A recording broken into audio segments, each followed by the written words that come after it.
Então, você já tem uma ideia, né? Cada um tem o seu gênero aqui, mas eu vou. Vamos lá. Eu vou mostrar pra vocês o que eu fiz aqui. Falei pouco filme, né? Aqui em cima tem bastante coisa que eu usei pra pesquisar também pra lembrar as coisas que eu vi, assisti. Que bom, JP, isso é importante. Mas vamos lá. O primeiro que eu tava falando é o Diabo Veste Prada. O Diabo Veste Prada, como eu falei, é muito legal ver a Miranda com a Runway agora em 2026. A gente que viu em 2006 deu gargalhada com as coisas altamente canceláveis nos dias de hoje. Ela tendo que mudar o comportamento dela diante do público novo que ela tem, que a Runway tem. Eu gostei pra caramba, super me diverti, como eu tô falando. Eu não estou colocando envolvimento pessoal, porque foi um dos primeiros encontros que eu tive com a Jazz, então não tem a ver. Foi porque realmente mexeu com nostalgia, foi engraçado e eu amo Meryl Streep, sabe? Então, eu achei um filme incrível. Então, mas assim, como a gente tá falando aqui, a ideia não é classificá-los. Então, eu vou colocando aqui em cima. Qualquer coisa eu desço, de acordo com algum argumento ou com uma coisa que eu lembre durante o processo. Mas eu gostei pra caramba, super me divertiu, foi um filmaço pra mim. Mandaloriano e Grogu é um filme que eu esperava bastante, tá? O Mandaloriano e o Grogu, ele foi um filme que, cara, eu esperei muito pra sair do cinema, até porque eu sou fanático pro Star Wars, quem me conhece sabe disso. Eu sou louco pro Star Wars. E, cara, eu esperava muito mais, sabe? Então, tipo assim, foi muito triste pra mim. É, é assim, porque ele é um filme, o Mandaloriano e Grogu, que é pra introduzir, eu senti isso, tá? É um filme super divertido pra quem, como gosta pra caralho do universo de Star Wars, como eu, que assistiu Rebels, Clone Wars, os desenhos animados, todas as séries animadas, as séries live action, né? Tem muita referência, ele tá dentro do universo de Star Wars, tá bem quadrado, tá bem legal, Jon Favreau, Dave Filoni, tem o Scorsese no meio também, que faz uma pontinha lá. O filme é muito divertido, é muito legal, é muito maneiro.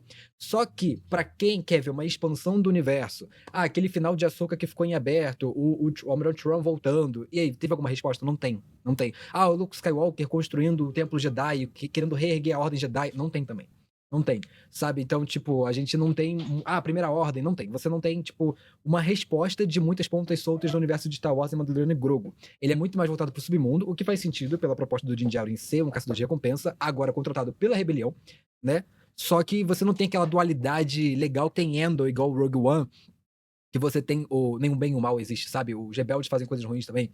Então, não tem muito disso, é mais claro. Até porque é um filme infanto-juvenil, é o Grogu, mas tem muitas cenas legais de perseguição. As cenas são incríveis. É o que eu falei, é um filme que serve pra introduzir um novo público no universo de Star Wars, sem precisar ver tudo aquilo. Claro, na verdade, puxando para trazer e assistir tudo aquilo. Então, ele funciona como porta de entrada. Funcionou com a Jazz, por exemplo. Ela assistiu, o primeiro filme de Star Wars dela foi esse no cinema. Ela só falou, tá. Eu falei, quer ver a série do Mandaloriano? Ela, não, quero ver tudo, do início. Eu falei, então tá bom. Então funcionou como uma porta de entrada pro universo, tá? Então ele funciona pra isso, mas pra quem já é antigo, se diverte. É um filme muito divertido. Porém, ele não responde muitas coisas, tá? Na verdade, ele é um filme bem fechadinho, bem dentro dele, assim. É legal. É muito divertido de assistir, assim como me diverti assistindo o Diabo Veste Prada, tá? Então eu vou deixar até aqui pra baixo, assim, porque agora o Homem-Aranha. Cara, na verdade, vamos deixar isso aqui pro final. Vou falar de Toy Story primeiro. Toy Story, ele. Não precisa fazer naquela ordem ali, até porque eu não coloquei uma ordem específica. Fala, Cap, como estamos? O Toy Story 5, ele me surpreendeu muito. Porque, assim, o Toy Story 4, ele decaiu muito, né? Eu assisti Toy Story desde que era criança. O Toy Story cresceu comigo. O, o que acontece foi que o 4 ele não tinha muito uma questão de. É que a gente talvez sinta um pouco de falta nos filmes da Disney ou da Pixar de não ter muito um vilão. Se você pega os Toy Stories clássicos, um, dois, três, tem muito claro o vilão, sabe? O primeiro tem aquele moleque que destruiu os brinquedos e depois os brinquedos se voltam contra ele. Ele não vira do bem, não tem uma redenção. Ele é vilão até o final. No 2 eu não lembro muito bem da história, então também no Voado não vou poder falar muito bem. O 3 é o Lotso. Né? E o Lotso, ele é um vilão muito interessante porque você sente pena dele. Ele tem um motivo, a história do vilão, né? Ele tem um motivo, é muito legal de assistir a história do Lotso e você torce pra que ele se renda, fala, cara, não é assim, sabe? Vira pro outro lado e ele é vilão até o fim. Então, tipo assim, a gente talvez sinta um pouco de falta de ter um vilão, é claro. Um vilão claro, tá? Não um vilão escuro. Tipo, como eu falo, vilão claro e vilão escuro?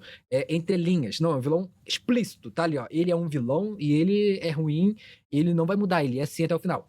Já no o Toy Story 4, foi o que foi, não preciso dispensar comentários, mas o Toy Story 5 ele me surpreendeu. Justamente por quê? Porque ele traz a Lily Pad, que parece ser a vilã do processo, que é uma IA e etc. E, na verdade, não uma IA, mas uma tecnologia, né? Deixar de brincar com brinquedos para brincar com tecnologia. Só que, na verdade, o que eles pautam no filme aqui, eu vou tentar, no máximo, não dar spoilers, tá? De todos os filmes que eu tô falando, não tô tentando não dar spoiler de nada, entrando muito na história. Mas vamos falar uma sinopse. Mas o legal de Toy Story 5 é que ele traz o problema para casa.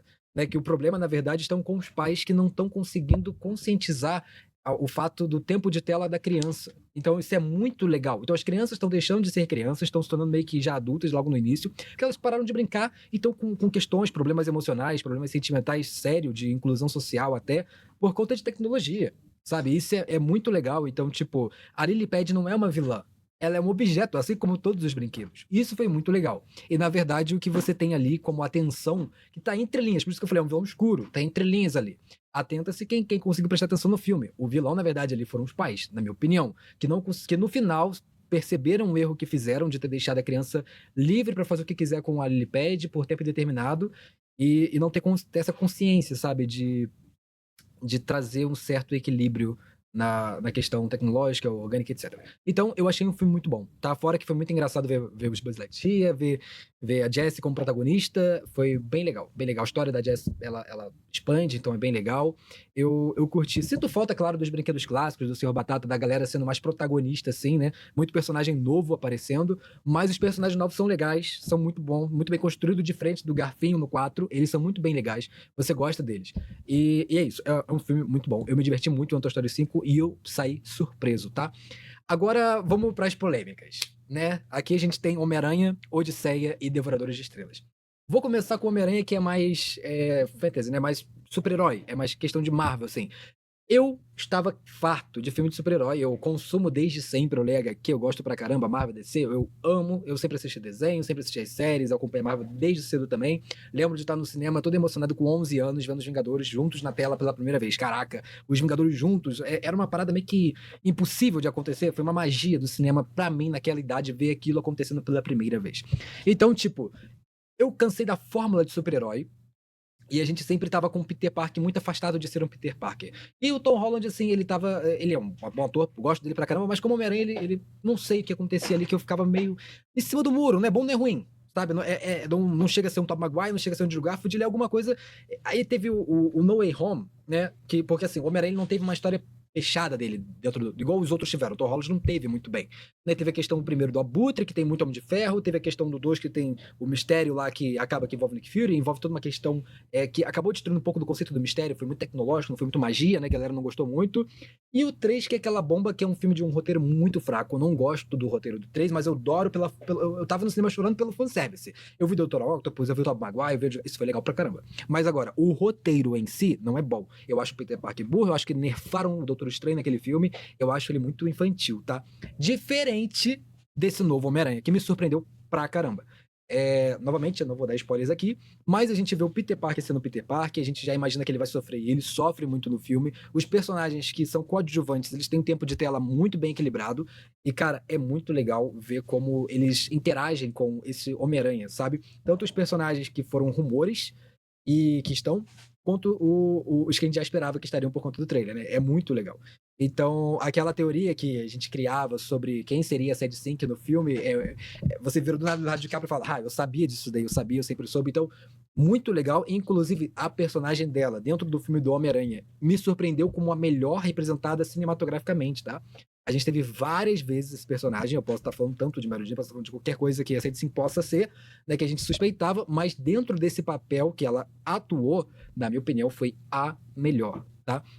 Cinematograficamente falando. E é um filmaço. As cenas de ação são boas, as cenas dramáticas são excelentes, e pra mim, eu fico assim, cara, qual é o melhor filme do Homem-Aranha? O Homem-Aranha 2? O Espetacular Homem-Aranha 2? Ou esse Brand New Day? E eu, assim, tentando tirar a nostalgia, porque eu gosto muito, eu vi quando era criança, eu ainda sinto que esse aqui, ele acabou superando e muito, tá? E muito, todas as minhas expectativas que estavam abaixo de zero. E talvez seja por isso que eu curti tanto, né? Mas assim, é um filmaço. É um filmaço. Podem ir no cinema tranquilo que é um filmaço. Cara, Odisseia, todo mundo não tem como dar. Aqui é um filme mais aberto, não tem por que eu ficar preocupado em dar spoiler, até porque Odisseia é um livro muito escrito antes de Cristo, né? Então, assim, a maioria das pessoas sabe como acontece a história da Odisseia, né? A jornada do Odisseu. É um filme do Christopher Nolan, ponto final. É um filme que você vai pro cinema, você vai saber que o filme é bom, porque é o Christopher Nolan tá dirigindo, vai ter efeitos especiais no sentido prático, não CGI, muito bons, atores atuando muito bem, é uma história muito bem narrada, muito bem contada, muito bem filmada, então, assim, é muito legal ver a Odisseia no cinema. Vale muito a pena pra você ver tudo o que o Nolan sabe construir dentro de um filme. Porém, cai naquela meia questão do ser o Nolan, né? Muita gente tem esse problema com ele, que na verdade eu tenho esse problema com ele desde que ele dirigiu Batman, o Cavaleiro das Trevas. Que quando eu via Batman, não tô falando que Batman é ruim, mas assim, eu sinto que o Gunn, por exemplo, dirigindo um filme de super-herói é muito melhor porque ele é quadrinesco. Entendeu? Ele não tem vergonha de botar um super-herói claro, tipo, quando eu digo claro, é brilhoso, não muito dark igual o Snyder fazia, sabe? Olha o Superman do mal, um Injustice. Não, mas um Superman David Coruscant, sabe? Não um Henry Cavill. Então, o James Gunn, ele tem essa habilidade que eu gosto de não. É claro que cada diretor tem uma fórmula, tá? Mas eu tô criticando a fórmula do Nolan dentro da Odisseia. É que a Odisseia, talvez porque eu esteja pensando em Epic, que é um musical, que ele narra muito bem, de fato, como foi a Odisseia.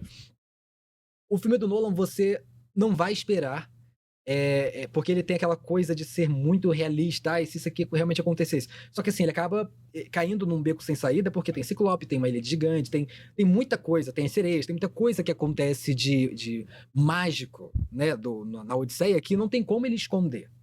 Sabe? Então, assim, não tem como ele esconder isso. Então, de fato, estava no filme, só que você sente um pouco de falta demais. Você fica tipo, poxa, é um filme tão grande, porque é um filme comprido, até pra narrar essa história inteira incrível, linda que é a Odisseia, pra ele ficar se com medo, assim, às vezes parece realmente uma característica dele que, pra não sei, cara, não sei explicar, mas você fica tipo, cara, cadê o Poseidon? Cadê Zeus? Cadê o Hermes? Cadê os deuses? Porque, tipo assim, se eu quero mostrar Poseidon, eu mostro uma revolta. Se eu quero mostrar Zeus, eu mostro uma tempestade. Então, tipo assim, parece que ele tem um pouco de vergonha de mostrar os deuses. Mas não tô falando, não entendeu o conceito. É claro que eu entendi o conceito do Nolan. Eu acompanho o Nolan há muito tempo. Por isso que eu acho que funciona muito melhor quando ele pega um Interestelar e quando ele pega um Oppenheimer pra dirigir. Porque ele é realista, ele traz pessoas que entendem do assunto pra poder fazer a parada acontecer. E eu não tô falando que o filme é ruim, o filme é bom. Até porque o Ciclope foi uma das melhores coisas daquele filme. Mas, pô, você quer ver sereias, você vê um monte de mulher pelada, você não vê sereias com cauda. Você não vê mulher com cauda. Você não tem essas paradas. Isso que dá falta. As cenas do gigante, pra mim, é cinematograficamente linda. Porque na hora eu pesquei o Senhor dos Anéis. Jogo de câmera ali pra você pegar um gigante, pegar uma pessoa mais baixa, uma pessoa mais alta, igual fazer com Gandalf e os Hobbits, né? E a filmagem parecida com quando pegam o Yuki-Hai pega o Merry, o Pippin e o Boromir morre ali, me lembrou muito aquele estilo de filmagem e aquele estilo de cena. Então eu gosto das menções honrosas que ele faz assim, igual ele fez pra Epic também, né? Tan, tan, tan, tan, com arco, é muito legal, é muito divertido. Porém, cai nesse problema que eu chamo de problema do Nolan, que é um pouco de medo de mostrar as coisas mágicas, tá? Então, é isso. Perdi a Odisseia. Então, mano, é isso, cara. Pode ver no cinema, vá no cinema, é muito legal. É um filme muito bom. Eu gostei bastante. Porém, eu senti falta. É só isso. Não é um filme ruim, é um filme muito bom. Mas você sente falta de muita coisa que tá na Odisseia que você quer ver e não vai estar lá. Entendeu? Mas vale a pena. Vale a pena assistir. Os atores são impecáveis. Tem no final ali, tipo. Você fica. Eu fiquei meio emocionada, pô, Anne Hathaway atuando, né? Então, assim, é difícil você não se emocionar. Tem atores, claro, é Nolan. Os atores são todos consagrados. É um filme muito bem atuado, muito bem. Tem coisas mágicas, sim, só que são. Parece que, sabe, tirando o Ciclope, tudo parece feito com muita. Não sei, cara, não sei, muita cautela, mas eu senti falta demais, sabe? De coisas, de mostrar mais coisas mágicas. Mas tem aquela cena do bicho que pega o cara no barco e tal, esqueci o nome do monstro. Mas tem a cena das sereias. Rápido, tudo é muito rápido. O Ciclope é o único que demora. Os gigantes também são muito rápidos. A cena da feiticeira também é rápida. Então, tipo assim, é muito bem construída. Linda pra caramba aquela cena, né? Da feiticeira, da Cersei, né? É Cersei? Eu acho que é isso. Circe. Confundi com Game of Thrones. Mas é isso, sabe? Então, é um filme muito bom pra ir no cinema, tá? Mas é isso. Você sente um pouco de falta de ver deuses, sabe? Pelo menos foi isso que eu senti. E agora, por último, pra mim, esse filme aqui é o Oscar, tá? Assim, até agora a gente tá em julho, tá indo pra agosto, da manhã dia 31. Até agora, em 2026, ainda não tivemos indicações ao Oscar. Mas pra mim, Devoradores de Estrelas, o Ryan Gosling é um ator incrível e eu acho que ele atuou muito bem em Devoradores de Estrelas, tá? E é um filme que me surpreendeu bastante, até porque eu entrei esperando nada e foi um filme que me entregou muito, né? Então, assim, eu vi duas vezes, inclusive, achei um filmaço. Eu já sou uma pessoa encantada e maravilhada com coisas de espaço e ciência, essas coisas, eu acho muito da hora. E a proposta do filme, na minha concepção, foi muito nova. Sabe quando você vai no cinema e você vê, tipo, grandes diretores pegando obras antigas como a Odisseia, a gente vê a Odisseia várias vezes no cinema, Toy Story é uma numerologia, o Star Wars, Diabo Prada são continuações, Homem-Aranha, então assim, você tá indo ver uma parada nova, isso é muito legal. Então Devoradores de Estrelas é um conceito novo e que funcionou bastante, na minha opinião, porque, cara, como que você vai pegar, o nome já diz Devoradores de Estrelas, toda essa ideia de o que a gente vai fazer com isso? sabe? E a ideia do filme é boa, ela é bem construída, ela emocionalmente funciona muito bem. E eles não têm vergonha, que eu acho que é a palavra certa, de mostrar o que poderia acontecer dentro dessa realidade. Isso é muito importante, ó. O que poderia acontecer dentro dessa realidade, não na nossa realidade. Até porque se fosse na nossa, nada, no filme não existiria. Entende? Então eu acho que tem que se permitir um pouco, principalmente esses diretores mais consagrados, para poder fazer um filme novo, entendeu? Com uma ideia nova. Que eu também tô muito afim de ver, por exemplo, The End of the Oak Street, com o Ian McGregor e Anne Hathaway, que é o J.J. Abrams vai pegar pra dirigir, que é o fim da rua lá com os dinossauros. Uma pegada bem Dino Crisis, ao que parece que a rua toda foi transportada pra pré-história. Vai lançar agora dia 6 ou 8 de agosto, eu tô doido pra ver esse filme, sabe? É um filmaço, eu não sei, mas pra mim é uma boa proposta, coisa nova, entendeu? Então coisa nova chama atenção, eu acho que eu sinto falta disso. E Devoradores de Estrelas tem o Rock, que, porra, se você conhece Devoradores de Estrelas, você sabe do que eu tô falando. E, cara, é um personagem que, assim, não é um alienígena que a gente costuma ver, humanizado, sabe? Que tem uma característica bem carbonizada, vamos dizer assim, carbono, sei lá, o pessoal fala, a vida é em carbono, a vida é em silício. Cara, o Rock é o Rock. Sabe, a nave, como funciona a tecnologia dele, a primeira comunicação, a interação do Ryan Gosling com o Rock. Eu esqueci o nome do Ryan Gosling agora do filme, o personagem dele. Acho que é Grace. É Grace.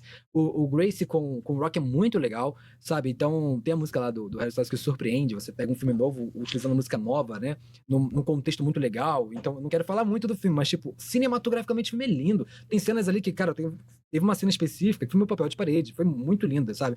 E é um filme muito maneiro, você não tem como esperar o que vai acontecer no final do filme, e quando acontece, você sai aplaudindo. É um filme que tem vários plot twists, você sente muitas emoções por algo que você nunca imaginava esperar sentir, ele te desperta muita coisa, e pra mim é o que faz o motivo de até agora, esse ano, o Devoradores de Estrelas, ou o Project Hail Mary, né, ser o melhor filme de 2026, até hoje. Então, na minha opinião, ele deveria sim receber indicação ao Oscar, ele merece o Oscar desse ano, de todos os filmes que eu assisti ainda. Tem muitos pra assistir, mas baseado em tudo que eu já vi ou li sobre os filmes que estão por aí, eu ainda acredito, e também conversando com alguns amigos e colegas sobre os outros filmes, Devoradores de Estrelas ainda tá no primeiro patamar, na primeira escolha da categoria do Oscar, tá bom? Então, essa é a minha tier list dos filmes de 2026 até hoje.